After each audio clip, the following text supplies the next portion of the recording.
selamat datang di podcast edukatif. Nah, hari ini kita bakal ngobrol santai tapi penuh makna teman-teman tentang Ki Hajar Dewantara.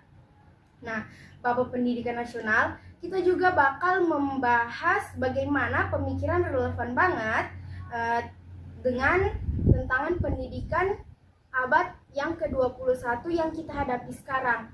Nah, sebelum kita mulai ke pembahasannya, perkenalkan, nama saya Hairul Nisa dengan NIM A4012530239. Saya Renata Posundu dengan NIM A40125201198. Nah, di sini kita punya bintang tamu teman-teman. Nah, untuk bintang tamunya saya persilakan.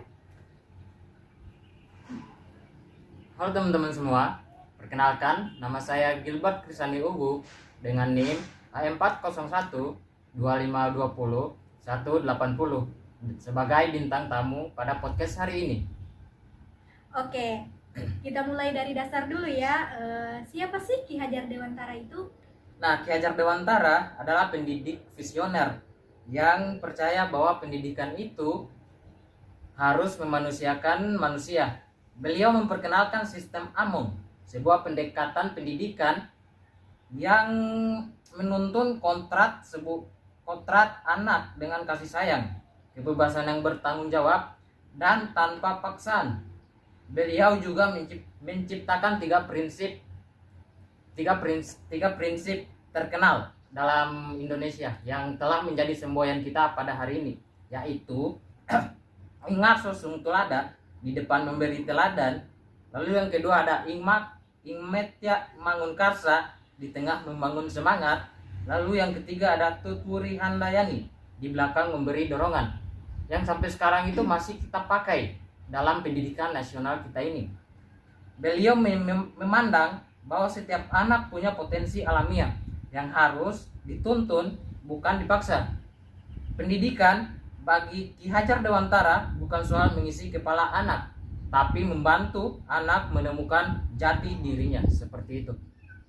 Ya, baik, kita lanjut ke pertanyaan kedua ya. Nah, kalau kita pikir-pikir nih, Ki Hajar Dewantara sebenarnya pernah nggak sih kita rasakan waktu di sekolah atau kuliah? Pernah banget, banyak momen belajar kita yang selama dengan filosofinya. Yang pertama, ada pengalaman di sekolah. Guru yang memberi teladan lewat sikap lembut dan sabar mencerminkan ingarso sang sung telada.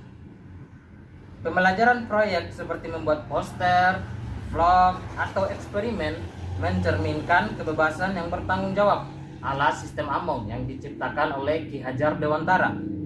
Lalu ada kegiatan di luar kelas, mencerminkan tripusat pendidikan, keluarga, sekolah, dan masyarakat. Lalu yang kedua ada pengalaman di kampus atau di kuliah. Banyak dosen bertindak sebagai fasilitator atau Among, bukan pusat informasi. Ini sesuai dengan Tutwuri Handayani. Tugas makalah, presentasi, diskusi kelompok, mendorong merdeka belajar. Dosen menciptakan ruang aman untuk bertanya, mencerminkan pendidikan yang humanis. Lalu yang ketiga, ada pengalaman dalam kerja kelompok. Pembagian tugas sesuai potensi individu, desain, menulis, atau presentasi. Selaras dengan prinsip menuntun kontrak anak. Saling membantu sesama anggota kelompok, mencerminkan hikmatnya mangun karsa. Ini yang paling banyak kita lakukan saat kita menjadi mahasiswa. Nah, kita beralih ke pertanyaan selanjutnya. Sekarang kita lihat realistis pendidikan kita hari ini. Tantangannya apa aja sih? Ada banyak tantangan besar yang harus kita hadapi sebagai bangsa Indonesia. Apalagi kita sebagai bangsa Indonesia itu dikadang-kadang dengan SDM yang rendah. Yang pertama itu ada rendahnya literasi atau kurangnya membaca bagi penduduk bangsa Indonesia ini. Skor PISA masih rendah, membaca, matematika, dan sains tertinggal dari banyak negara. Lalu yang kedua ada ketimpangan akses pendidikan.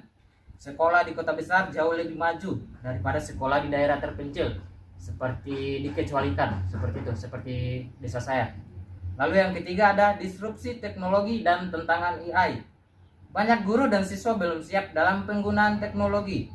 AI membawa sekaligus ancaman, karena sekarang ini pada abad ke-21 banyak mahasiswa yang lebih bergantung pada AI untuk mencari jawaban, untuk memberikan jawaban kepada guru. Seperti itu. Lalu yang keempat ada krisis karakter dan nilai kebangsaan. Hoax, intoleransi, individualisme, dan lunturnya gotong royong makin terasa. Lalu yang kelima ada kesenjangan digital.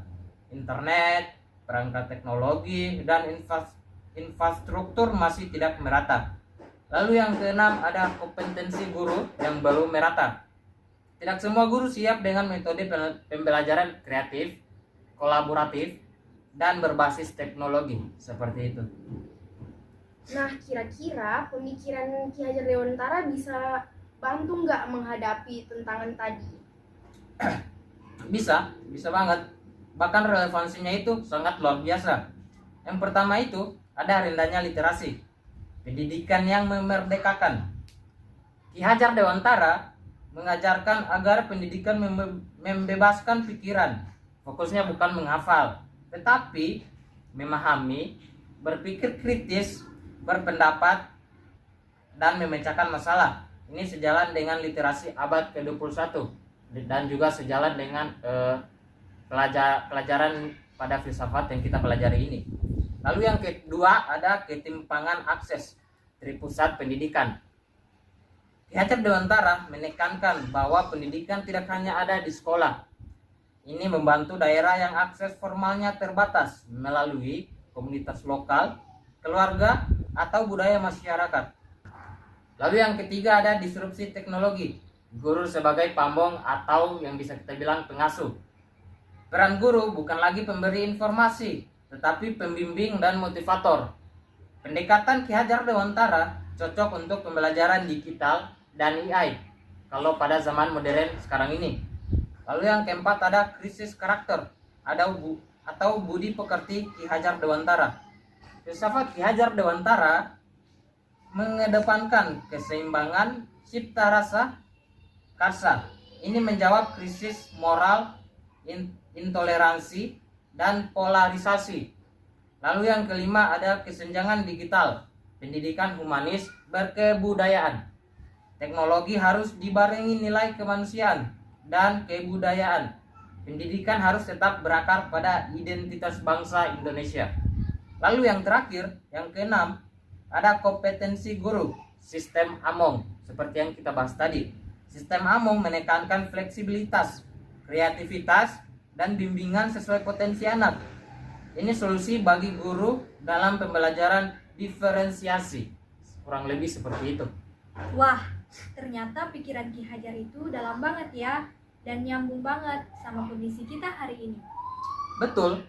Intinya pendidikan itu bukan soal teknologi, bukan soal angka, tapi tentang membentuk manusia yang merdeka lahir batin. Pendidikan masa depan harus tetap memegang nilai-nilai kemanusiaan yang diajarkan Ki Hajar Dewantara. Kalau dalam pemikiran saya, itu adab lebih penting daripada pendidikan. Kurang lebih seperti itu. Nah, setuju banget. Semoga diskusi ini bisa membuka mata kita bahwa pemikiran tokoh bangsa kita sendiri sangat relevan untuk menjawab tantangan abad yang ke-21. Dan pada akhirnya, pendidikan adalah proses menuntun kehidupan. Seperti kata Ki Hajar Dewantara, setiap orang menjadi guru, tapi setiap rumah menjadi sekolah.